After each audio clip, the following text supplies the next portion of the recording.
우리가 그 커핑에 대해서 한번 살펴보려고 하는데요. 일반적으로 우리가 커핑이라는 것은 커피의 향과 맛을 우리가 느껴보는 거예요.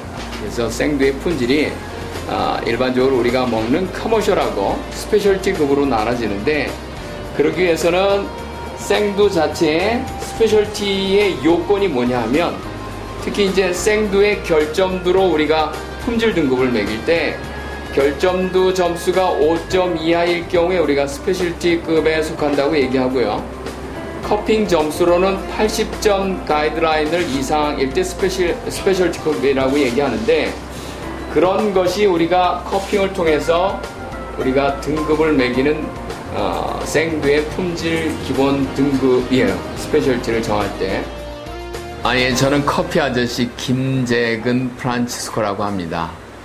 커피하고 우연히 만나서 인생의 전환기에서 남들이 인생을 살다 보면 3번의 기회가 있다는데, 3번째 직업 전환에서 인생의 위로와 행복을 얻어가는 커피를 내리면서 행복해하는 커피 아저씨입니다. 커피 전문가라는 표현 안에 제가 이제 들어갔는지 저도 두렵기도 해요. 근데 대외적으로는 커피 때문에 제가 강의를 대학교에서 하게 됐고요. 그것이 계기가 되니까 바리스타 관련 대회에서 심사를 하게 됐어요. 그래서 각종 바리스타 대회의 심사라든가 아니면 뭐 대학교 강의라든가 그 외에 커피 관련 외부 특강 정도를 제가 하고 있죠. 카페쇼는 11월 우리가 셋째 주부터 4일 동안 진행이 되는데요. 보통 카페쇼는 연례적으로 항상 그 코엑스에서 우리가 이루어지고 있고요.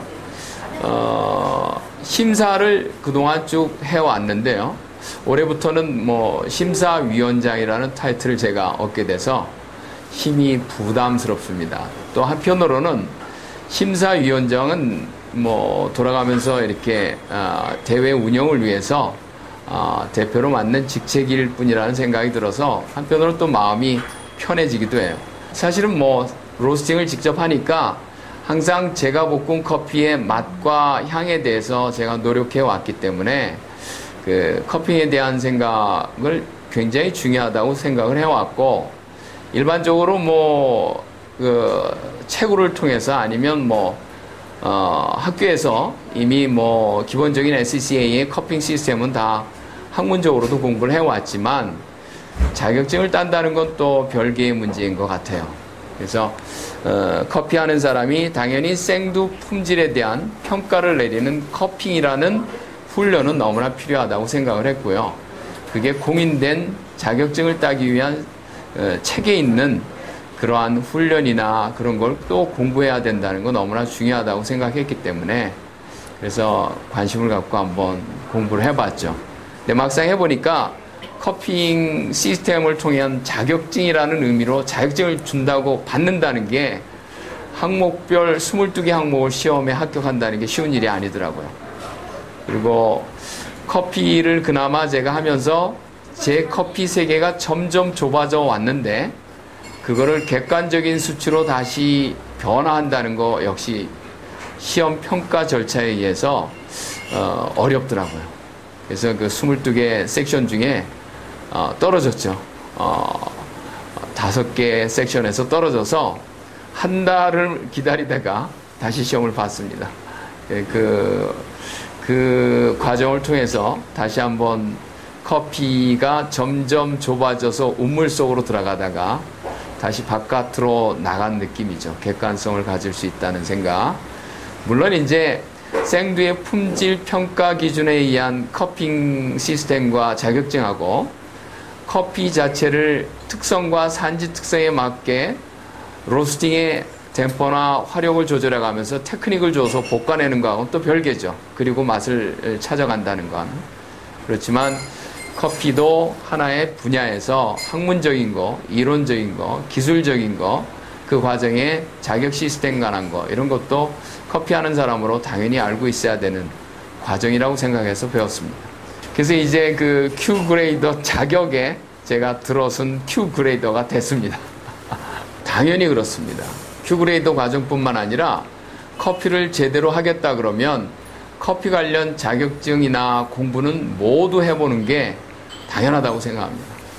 사실은 뭐 커피 전문점을 차리겠다고 일반 손님들이 와서 가끔 창업 관련 문의를 하시는데 자격증이 꼭 있어야 커피 전문점을 할 수 있느냐라고 많이 물어보셔요. 근데 좀 우스갯소리 같지만 자격증이 없는 카페 주인한테 가서 자격증 필요성을 물어보면 필요 없다고 다들 얘기하시고, 자격증을 갖고 있는 커피 전문점에서는 거의 대부분 자격증 필요하다고 답변을 하셔요. 근데 그걸 떠나서 커피를 한다고 사업으로 한다는 사람이 자기가 관련 분야의 지식과 경험은 너무나 소중하다고 생각해요. 그래서 지식과 경험, 자기가 하는 일에 대한 자격 요건, 자격증 이런 거는 당연히 따야 된다고 저는 생각하고 있습니다. 여기는 행주산성 들어가는 입구인데요. 행주산성을 기점으로 이쪽이 이제 행주 내동이라 그러고요. 저 뒤편으로 이제 행주 외동이라고 얘기하는데, 그 강변북로를 타고 일산 방향으로 올라오는 자유로 시점에서 가양대교 지나서 한 5km 정도 오다 보면 행주산성으로 이렇게 빠져나오는 길이 있습니다. 행주산성 입구 쪽에 있는 음식점이 모여 있는 곳이죠. 그 에스프레소를 베이스로 한 베리에이션 음료 하고요. 그 다음에 핸드드립을 할 수 있어서 로스팅을 직접 하니까 핸드드립 음료 8가지 정도를 산지별로 해서 팔고 있습니다. 그 커피 산지로 보면 제가 목동에서 커피를 해서 여기 와서도 제 취향인 것 같아요. 제가 쓴맛보다는 향과 부드러운 신맛, 단맛이 우러나는 걸 좋아해서 그런지 주부들은 많이 오시면 예가 체프 쪽을 많이 선호하시는 편이에요. 그 다음에 이제 뭐 콜롬비아는 누구나 다 부드럽다고 생각하셔서 가족 단위로 와도 남자분들도 콜롬비아 커피 많이들 얘기하셔요. 그래서 콜롬비아나 아니면 예가 체프나 아니면 다소 모카라 정도 이렇게 많이 찾으시는 대표적인 커피들이죠. 제 커피는 남들이 다 좋아할런지 아니면 모르지만 저는 마일드 커피를 주장하고 있습니다. 그래서 커피는 쓴맛이 지나치면 안 된다 이렇게 생각을 하고요. 좋은 맛은 쓴맛도 물론 있지만 커피가 대변하는, 그래서 신맛, 단맛 이런 것들이 조화로운 커피를 추구하고 있습니다. 커피를 저 같은 경우 참으로 우연하게 커피로 들어섰는데요. 커피 자체가 저에게 있어서는 경제적인 수단이 아니고요. 사실은 제 남은 인생에 대한 가장 행복해질 수 있는 수단이기 때문에 커피를 제가 앞으로도 할 수 있다는 자신감이 있고요. 그래서 커피를 하게 되는 근본적인 이유인 것 같아요. 제 인생에 있어서 커피가 제가 정말 하고 싶었던 일이었는가를 다시 한번 되물어 봤죠. 그리고 커피가 정말 제가 인생의 마지막 순간까지 즐길 수 있는 일인가를 되물어 봤는데, 저에게 커피가 제가 20대에는 절대 하고 싶었던 일도 아니고 관련도 없었던 일이지만, 제가 40대를 들어서면서 어느 날 커피를 접하면서 커피가 점점 제가 하고 싶은 일이 됐고, 지금 제가 커피를 즐길 수 있는 일이 됐기 때문에, 그래서 저에게 있어서 커피는 참 의미 있고 제가 해야 되는 일이라는 그런 소명의식까지 느낍니다. 커피를 정말 좋아하는지 본인에게 꼭 다시 한번 되물었으면 좋겠어요.